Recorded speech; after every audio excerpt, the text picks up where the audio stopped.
OnePlusന്റെ 15 ഒരു proper gaming ഫോണായിട്ടാണ് OnePlus launch ചെയ്തിട്ടുള്ളത്. ഇതല്ല OnePlus 15, ഇതാണ്. അപ്പോൾ ഇതൊരു പ്രോപ്പർ ഗെയിമിംഗ് ഫോണായിട്ടാണ് OnePlus ലോഞ്ച് ചെയ്തിട്ടുള്ളത്. ഇതിന്റെ ചിപ്സെറ്റ് ആണെങ്കിലും ഡിസ്പ്ലേ ആണെങ്കിലും എല്ലാം ഗെയിമിങ്ങിന് വേണ്ടി ഒപ്റ്റിമൈസ് ചെയ്തിട്ടുണ്ട്. ആൻഡ് ഞാൻ ഇതുവരെ യൂസ് ചെയ്തതിൽ ഏറ്റവും സ്റ്റേബിൾ ആയിട്ടുള്ള ആൻഡ്രോയിഡ് ഫോണാണ്. BGM ആയാലും കോൾ ഓഫ് ഡ്യൂട്ടി ആണെങ്കിലും നിങ്ങൾ ഏതൊരു ഗെയിം കളിച്ചാലും നല്ല സ്റ്റേബിൾ ഗെയിമിംഗ് പെർഫോമൻസ് ഇത് ഓഫർ ചെയ്യുന്നുണ്ട്.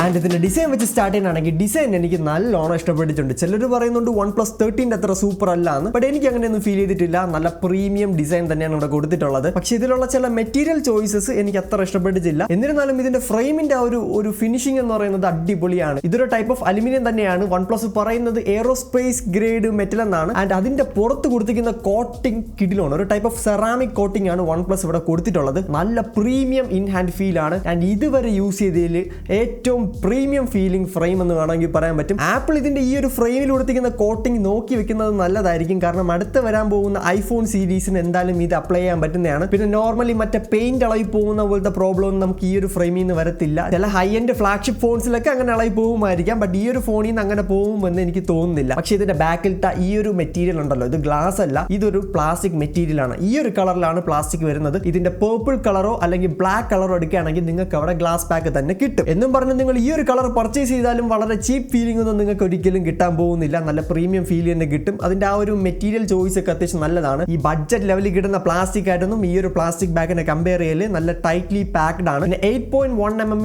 തിക്നെസ് ആണ് വരുന്നത്. പിന്നെ വെയിറ്റിൽ ഡിഫറൻസ് ഉണ്ട്. ഗ്ലാസ് ബാക്കിന് ലേശം വെയിറ്റ് കൂടുതലായിരിക്കും. പിന്നെ സൈഡിൽ മറ്റേ പ്ലസ് കീ ഒക്കെ കൊടുത്തിട്ടുണ്ട്. നിങ്ങൾക്ക് മൈൻഡ് സ്പേസിന്റെ ഫീച്ചേഴ്സ് ഒക്കെ യൂസ് ചെയ്യണമെങ്കിൽ ആ ഒരു ബട്ടൺ യൂസ് ചെയ്യാവുന്നതാണ്. പിന്നെ സർട്ടിഫിക്കേഷന്റെ കാര്യത്തിൽ OnePlus ഒരു കുറവും വരുത്തിയിട്ടില്ല. IP68ന്റെയും IP69ന്റെയും IP69K സർട്ടിഫിക്കേഷൻ വരുന്നുണ്ട്. ഈ K എന്ന് വെച്ച് കഴിഞ്ഞാൽ ഹൈ ടെമ്പറേച്ചറിലുള്ള ജെറ്റ് സ്പ്രേ വെച്ച് നമ്മൾ ഈ ഒരു ഫോണിലേക്ക് ഷൂട്ട് ചെയ്യുകയാണെങ്കിൽ പോലും ഒന്നും പറ്റത്തില്ല എന്നാണ് OnePlus ക്ലെയിം ചെയ്യുന്നത്. അതിനൊക്കെ ഓരോ പ്രഷറും ടെമ്പറേച്ചർ ലിമിറ്റ് ഒക്കെ ഉണ്ട്. ഞാൻ ഒരിക്കലും ഫോൺ കൊണ്ട് വെള്ളത്തിൽ മുക്കാൻ റെക്കമെൻഡ് ചെയ്യുന്നില്ല. പക്ഷേ ഈ ഫോണിന്റെ ഫ്രണ്ടിലേക്ക് ഒന്ന് നോക്കുകയാണെങ്കിൽ നമുക്ക് ഇതിന്റെ ബാക്കിൽ കണ്ട ആ ഒരു പ്ലാസ്റ്റിക്കിന്റെ ഒക്കെ ഡ്രോ ബാക്ക് നമ്മൾ അങ്ങ് മറന്നു കളയും. കാരണം കിടിലൻ ഡിസ്പ്ലേ ആണ് കൊടുത്തിട്ടുള്ളത്. 1.15 mm തിക്നെസ് മാത്രമേ ഇതിന്റെ ഫ്രണ്ട് ബെസൽസ് വരുന്നുള്ളൂ. ഈവൻ ആയിട്ട് ഡിസ്ട്രിബ്യൂട്ട് ചെയ്തിട്ടുള്ള ബെസൽസ് ആണ്. വളരെ ബ്യൂട്ടിഫുൾ ഡിസ്പ്ലേ ആണ്. 6.78 ഇഞ്ചിന്റെ ഒരു AMOLED ഡിസ്പ്ലേ ആണ്. 1.5K റെസൊല്യൂഷൻ ആണ് കൊടുത്തിട്ടുള്ളത്. നേരത്തെ ഉള്ള OnePlus 13 വെച്ച് നോക്കുകയാണെങ്കിൽ ലേശം ഡൗൺ ഗ്രേഡ് ഉണ്ട്. എന്നാലും എനിക്ക് കുഴപ്പമൊന്നും ഫീൽ ചെയ്തിട്ടില്ല. 165 ഹെർട്സിന്റെ റീഫ്രഷ് റേറ്റും ഈ ഒരു ഡിസ്പ്ലേയിൽ വരുന്നുണ്ട്. ആൻഡ് ചില ട്രൂ ഫ്ലാഗ്ഷിപ്പ് പോലെ അല്ല, ഈ ഒരു ഫോണിൽ പ്രോപ്പർ LTPO ഡിസ്പ്ലേയും കൂടിയാണ് വരുന്നത്. അവിടെയൊന്നും കോംപ്രമൈസ് OnePlus വരുത്തിയിട്ടില്ല. എന്തായാലും ഇതിന്റെ റീഫ്രഷ് റേറ്റിനെ പറ്റി കുറച്ച് കൂടുതൽ കാര്യങ്ങൾ പറയാനുണ്ട്. എന്തായാലും അത് ഗെയിമിംഗ് ഡിപ്പാർട്ട്മെന്റിൽ ഞാൻ എക്സ്പ്ലെയിൻ ചെയ്തു തരാം. പിന്നെ Gorilla Glass Victus 2ന്റെ പ്രൊട്ടക്ഷൻ ആണ് ഫ്രണ്ട് ഗ്ലാസ്സിൽ വരുന്നത്. അവിടെയൊന്നും വലിയ കോംപ്രമൈസ് ഇല്ല. എല്ലാ ഫ്ലാഗ്ഷിപ്പ് ഫോൺസിലും കിട്ടുന്ന സ്പെസിഫിക്കേഷൻ നമുക്ക് ഇവിടെ കിട്ടുന്നുണ്ട്. പിന്നെ ഇതിന്റെ ഒരു സ്പെഷ്യാലിറ്റി എന്ന് വെച്ച് കഴിഞ്ഞാൽ ഈ ഒരു ഡിസ്പ്ലേ ഏറ്റവും കുറഞ്ഞത് 1 nits വരെ പോകും ഇതിന്റെ ബ്രൈറ്റ്നസ്. അതുപോലെ തന്നെയാണ് 1800 nitsന്റെ ഹൈ ബ്രൈറ്റ്നസ് മോഡും ഈ ഒരു ഡിസ്പ്ലേ കൊടുത്തിട്ടുണ്ട്. പിന്നെ നെറ്റ്ഫ്ലിക്സിൽ നോക്കുകയാണെങ്കിൽ Dolby Visionന്റെ സപ്പോർട്ടും HDR10+ സർട്ടിഫിക്കേഷൻ ഒക്കെ വരുന്നുണ്ട്. സ്റ്റീരിയോ സ്പീക്കറിന്റെ പെർഫോമൻസും ആക്ച്വലി നല്ലത് തന്നെയാണ്. പിന്നെ ഇതൊരു ട്രൂ ഫ്ലാഗ്ഷിപ്പ് അല്ല, ഫ്ലാഗ്ഷിപ്പ് ഫോൺ ആയതുകൊണ്ട് തന്നെ ഇതിൽ in display finger print scanner ആയിട്ട് കൊടുത്തിട്ടുള്ളത് ഒരു അൾട്രാസോണിക് യൂണിറ്റ് ആണ്. ആൻഡ് ഇതിന്റെ മെയിൻ ഹൈലൈറ്റ് ഇതിൽ കൊടുത്തിരിക്കുന്ന ചിപ്സെറ്റ് തന്നെയാണ്. ഇന്ത്യയിലെ ഫസ്റ്റ് Snapdragon 8 Gen 5 ചിപ്സെറ്റ് ആണ്. ആൻഡ് ഞാൻ ഈ ഒരു വീഡിയോ അപ്ലോഡ് ചെയ്യുമ്പോൾ ഈ ഒരു ഫോൺ ഓൾറെഡി ലോഞ്ച് ആയിട്ടുണ്ടാവും. സോ ആ ഒരു ടൈം വെച്ച് പറയാനാണെങ്കിൽ ഇതാണ് ഏറ്റവും ഫസ്റ്റ് ഫോൺ ഈ ഒരു ചിപ്സെറ്റ് ആയിട്ട് വരാനുള്ളത്. ഇതിന്റെ കൂടെ തന്നെ OnePlus 3 കിടിലം അൽഗോരിതം കൂടെ ഇതിൽ ഇംപ്ലിമെന്റ് ചെയ്തിട്ടുണ്ട്. അതിന്റെ പർപ്പസ് ഞാൻ ക്ലിയർ ആയിട്ട് എക്സ്പ്ലെയിൻ ചെയ്ത് തരാം. ഒന്നാമത്തത് OnePlusന്റെ ഗെയിമിംഗ് ട്രൈ ചിപ്പ് എന്ന് പറയുന്ന ചിപ്പ് യൂസ് ചെയ്തിട്ടുണ്ട്. പിന്നെ OnePlusന്റെ FPS Max,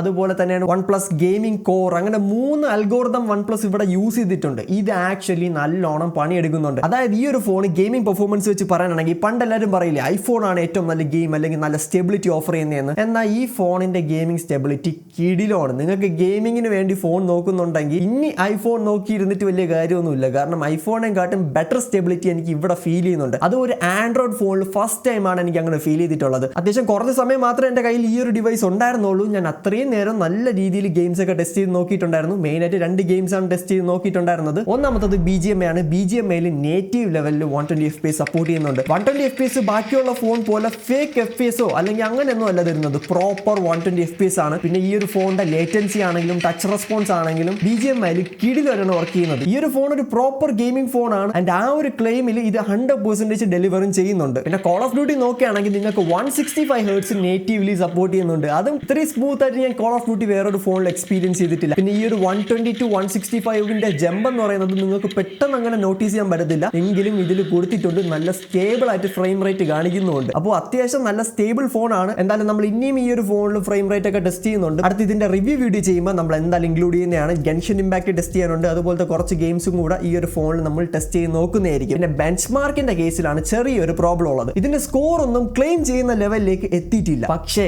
ഈ ഒരു ഫോൺ ഹീറ്റും ആവുന്നുണ്ട്, നല്ല ഹീറ്റ് ആവുന്നുണ്ട്. അത് ഗെയിംസ് കളിച്ചപ്പോൾ ഞാൻ നോട്ടീസ് ചെയ്തിട്ടില്ല. പക്ഷെ ബെഞ്ച് മാർക്ക് റൺ ചെയ്യുമ്പോൾ നല്ല ഹീറ്റ് ആവുന്നുണ്ട്. എനിക്കറിയാം ഈ ഒരു വീഡിയോ കാണുന്ന 90% ആൾക്കാരും ബെഞ്ച് മാർക്ക് ഒന്ന് റൺ ചെയ്യാൻ നോക്കാൻ പോകുന്നില്ല. അങ്ങനെയുള്ളവർക്ക് വലിയ ഇഷ്യൂ ഒന്നുമില്ല. ബട്ട് ബെഞ്ച് മാർക്ക് റൺ ചെയ്യുമ്പോൾ ഈ ഒരു ഫോൺ ഒന്ന് ഹീറ്റ് ആവുന്നുണ്ട്. അത് AnTuTu നോക്കുകയാണെങ്കിൽ ഇതിന്റെ സ്കോർ ഭയങ്കര സൂപ്പർ സ്കോർ ഒന്നുമില്ല. ഇതിന്റെ ഗെയിമിംഗ് സ്റ്റെബിലിറ്റി ഒക്കെ ഞാൻ കണ്ടിട്ട് വിചാരിച്ചു നല്ല കിടിലം AnTuTu സ്കോർ ആയിരിക്കുമെന്ന്. ബട്ട് അത്ര കിടിലം AnTuTu സ്കോർ അല്ല. എനിക്ക് തോന്നുന്നു ഈ ഒരു ചിപ്സെറ്റ് സ്നാപ്ഡ്രാഗൺ 8 Elite Gen 5 അത്യാവശ്യം നല്ല ചൂടാവുന്ന ഒരു ചിപ്സെറ്റ് ആണ്. സോ അതുകൊണ്ടായിരിക്കും ഇതിന്റെ പെർഫോമൻസ് ത്രോട്ടൽ ചെയ്ത് ഹീറ്റ് മാനേജ് ചെയ്യാൻ വേണ്ടി OnePlus ചെയ്യുന്നത്. പക്ഷെ നിങ്ങൾക്ക് ഡേ ടു ഡേ ലൈഫിലാണെങ്കിലും ഗെയിമിംഗ് പെർഫോമൻസിലാണെങ്കിലും യാതൊരു കുഴപ്പമില്ല. എന്തായാലും AnTuTu സ്കോർ നോക്കുകയാണെങ്കിൽ 3 മില്യണിലും കൂടുതലാണ് AnTuTu സ്കോർ വരുന്നത്. CPU സ്റ്റെബിലിറ്റി ആണെങ്കിലും അത്യാവശ്യം നല്ലതാണ്. റെഡിലേക്കൊന്നും പോയിട്ടുണ്ടായിരുന്നില്ല. ഗെയിംസ് ഞാൻ 3 മണിക്കൂർ അടുപ്പിച്ച് കളിച്ചു നോക്കിയിട്ടുണ്ടായിരുന്നു. അപ്പോഴൊന്നും ഒരുപാട് ഹീറ്റ് ആവുന്നില്ല ഈ ഒരു ഫോൺ. എന്നിരുന്നാലും വലിയ വേപ്പർ ചേമ്പർ കൂളിംഗ് ഒക്കെ ഈ ഒരു ഫോണിൽ കൊടുത്തിട്ടുണ്ട്. അതൊക്കെ കൊണ്ടാണ് ഞാൻ കുറച്ച് കൂടുതൽ എക്സ്പെക്ട് ചെയ്തത്. പിന്നെ 7300 mAh ബാറ്ററിയും 120 വാട്ട്സിന്റെ ഫാസ്റ്റ് ചാർജിങ് കൊടുത്തിട്ടുണ്ട്. ഫാസ്റ്റ് ചാർജിങ് ടെസ്റ്റ് ചെയ്തപ്പോൾ അത്യാവശ്യം ഫാസ്റ്റ് ആണ്. പിന്നെ 50 വാട്ട്സിന്റെ വയർലെസ് ചാർജർ എന്റെ കയ്യിലില്ല ടെസ്റ്റ് ചെയ്യാൻ വേണ്ടി. എന്നിരുന്നാലും നോർമൽ വയർലെസ് ചാർജർ വെച്ച് ഞാൻ ടെസ്റ്റ് ചെയ്ത് നോക്കിയിട്ടുണ്ടായിരുന്നു. അപ്പോഴാണ് ഒരു കാര്യം മനസ്സിലായത്, ഈ ഒരു ഫോണിൽ മാഗ്നറ്റ്സ് കൊടുത്തിട്ടുണ്ട്. അതായത് ആ ഒരു ആപ്പിളിലൊക്കെ കിട്ടുമ്പോഴത്തെ മാക്സേഫ് പരിപാടി ഈ ഒരു ഫോണിലും വർക്ക് ചെയ്യുന്നുണ്ട്. പിന്നെ ഇതിൽ ഏറ്റവും വലിയ ഡീഗ്രേഡ് വന്നിട്ടുള്ളത് ഇതിന്റെ ക്യാമറാസിലാണ്. ഇതിന്റെ അൽഗോറിതം കംപ്ലീറ്റ്ലി OnePlus ചേഞ്ച് ചെയ്തിട്ടുണ്ട്. നേരത്തെ നോക്കുകയാണെങ്കിൽ ഹാസൽബ്ലാഡിന്റെ അൽഗോറിതമാണ് OnePlus യൂസ് ചെയ്തിട്ടുണ്ടായിരുന്നത്. അതൊരു ലെവലായി വന്ന സമയത്താണ് OnePlus അതെടുത്ത് മാറ്റിയിട്ട് ഡീറ്റെയിൽ മാക്സ് എന്ന് പറയുന്ന OnePlusന്റെ അൽഗോറിതം കൊണ്ടുവന്നത്. അതിന്റെ ഡീറ്റെയിൽസ് അത്ര സൂപ്പർ അല്ല. പക്ഷെ നിങ്ങൾ പേടിക്കേണ്ട ആവശ്യമില്ല. നിങ്ങൾക്ക് ഇതുപോലത്തെ ഡീറ്റെയിൽസ് ഒക്കെ ഞാൻ പ്രോപ്പർലി തന്നുകൊണ്ടിരിക്കും. അതുകൊണ്ട് തന്നെ ഇപ്പൊ തന്നെ ചാനലൊക്കെ ഒന്ന് സബ്സ്ക്രൈബ് ചെയ്ത് വെച്ചോ. ഇതിന്റെ ക്യാമറാസിനെ പറ്റി പറയാനാണെങ്കിൽ 50 മെഗാപിക്സലിന്റെ പ്രൈമറി സെൻസർ, 50 മെഗാപിക്സലിന്റെ അൾട്രാ വൈഡ് ആൻഡ് 50 മെഗാപിക്സലിന്റെ 3.5x ടെലിഫോട്ടോ ലെൻസ്. ഫ്രണ്ടിൽ നോക്കുകയാണെങ്കിൽ 32 മെഗാപിക്സലിന്റെ സെൽഫി ക്യാമറയാണ് ഈ ഒരു ഫോണിൽ വരുന്നത്. ആൻഡ് ക്യാമറ പെർഫോമൻസ് ഒട്ടും മോശമൊന്നും ഞാൻ പറയത്തില്ല. ഇതിന്റെ ഒരു പുതിയൊരു അൽഗോറിതമാണ്. അതുകൊണ്ട് തന്നെ ഇതിന് ഇനിയും ഇംപ്രൂവ് ചെയ്യാനുള്ള കുറെ ടൈം കൊടുക്കണം. പിന്നെ എന്തുകൊണ്ട് ഹാസൽബ്ലാഡ് ഈ ഒരു ഫോണിൽ വരുന്നില്ല എന്നുള്ള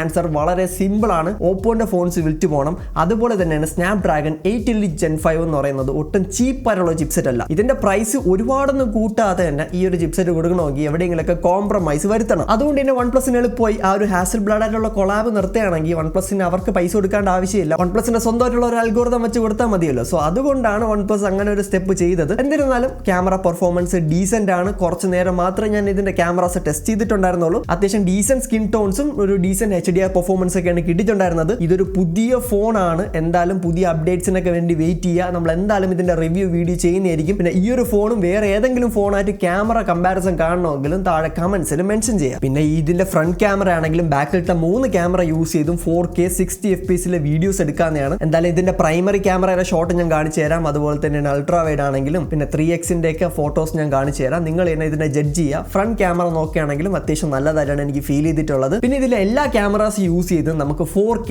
60 FPS വീഡിയോസ് റെക്കോർഡ് ചെയ്യാൻ പറ്റുന്നതാണ്. ഇതൊരു ഫ്ലാഗ്ഷിപ്പ് ഫോണാണ്. സോ ഇതൊക്കെ ബേസിക് ആയിട്ട് കിട്ടേണ്ട ഒരു കാര്യങ്ങളാണ്. അതുപോലെ തന്നെയാണ് നമുക്ക് ഇതിന്റെ പ്രൈമറിയും 3.5x ലെൻസ് യൂസ് ചെയ്ത് നമുക്ക് 4K 120 FPS വീഡിയോസ് ഷൂട്ട് ചെയ്യാം. പിന്നെ പ്രൈമറി ക്യാമറ യൂസ് ചെയ്ത് 8K 30 FPS നമുക്ക് വീഡിയോ ഷൂട്ട് ചെയ്യാൻ പറ്റുന്നതാണ്. എല്ലാത്തിന്റെ സാമ്പിൾ ഞാൻ സ്ക്രീനിൽ കാണിച്ചു തരാം. നിങ്ങൾ എന്നെ ഇതിന്റെ ക്യാമറ ജഡ്ജ് ചെയ്തോളൂ. കാരണം ഇതിന്റെ ക്യാമറ എനിക്ക് ഒരുപാട് ടെസ്റ്റ് ചെയ്യാനുണ്ട്. എന്നിട്ട് മാത്രമേ എനിക്കൊരു കൺക്ലൂഷൻ പറയാൻ പറ്റത്തുള്ളൂ. പക്ഷെ ഒരു കാര്യം എടുത്ത് പറഞ്ഞേ പറ്റത്തുള്ളൂ. ഓപ്പോന്റെ കളർ ഓയ്സ് അല്ലെങ്കിൽ OnePlusന്റെ ഓക്സിജൻ ഓയ്സ്, അതിന്റെ ആനിമേഷൻസ് ആണെങ്കിലും അതിന്റെ ആ ഒരു സ്മൂത്ത്നെസ് ആണെങ്കിലും സ്റ്റെബിലിറ്റി ആണെങ്കിലും ഇതിനെ വെല്ലാൻ വേറൊരു ഫോൺ ഇന്ന് മാർക്കറ്റിലേ ഇല്ല. അത്ര കിടിലം പെർഫോമൻസ് ആണ് OnePlus ഓഫർ ചെയ്യുന്നത്. പിന്നെ ഇതൊരു OnePlus ഡിവൈസ് ആയതുകൊണ്ട് തന്നെ വൈഫൈ കണക്ടിവിറ്റിക്കോ സിം കണക്ടിവിറ്റിക്കോ ഒന്നും യാതൊരു കുഴപ്പമില്ല. നിങ്ങൾ ആ കാര്യത്തിൽ പേടിക്കേണ്ട. മാത്രമല്ല ഇതൊരു ഫ്ലാഗ്ഷിപ്പ് ഫോണും കൂടെയാണ്. സോ അതൊക്കെ അടിപൊളിയാണ്. പിന്നെ ഇതിന്റെ കറക്റ്റ് പ്രൈസിങ് എനിക്ക് അറിയത്തില്ല. ഞാൻ ലോഞ്ചിന് മുൻപെയാണ് ഈ ഒരു വീഡിയോ റെക്കോർഡ് ചെയ്യുന്നത്. ഏകദേശം 72,999 ആണ് ഇതിന്റെ ബേസ് വേരിയന്റിന് സ്റ്റാർട്ട് ചെയ്യുന്നത്. കറക്റ്റ് പ്രൈസിങ് സ്ക്രീനിൽ കൊടുത്തേക്കാം. പിന്നെ ഈ ഒരു ഡിവൈസ് നിങ്ങൾക്ക് പർച്ചേസ് ചെയ്യണമെന്നുണ്ടെങ്കിൽ ട്രിവാൻഡ്രത്തുള്ളവരാണെങ്കിൽ ABC മൊബൈൽ പട്ടത്തിന്റെ നമ്പർ ഞാൻ ഡിസ്ക്രിപ്ഷൻ ബോക്സിൽ കൊടുത്തേക്കാം. തീർച്ചയായും കോൺടാക്ട് ചെയ്ത് നോക്കുക. അപ്പോൾ ഈ ഒരു വീഡിയോ ഇഷ്ടമായ നമ്മുടെ ബാക്കിയുള്ള വീഡിയോസ് ചെക്ക് ചെയ്ത് നോക്കുക. ദിസ് ഇസ് ഫോൺ മോസ്. അടുത്ത വീഡിയോ കാണാം. Good by.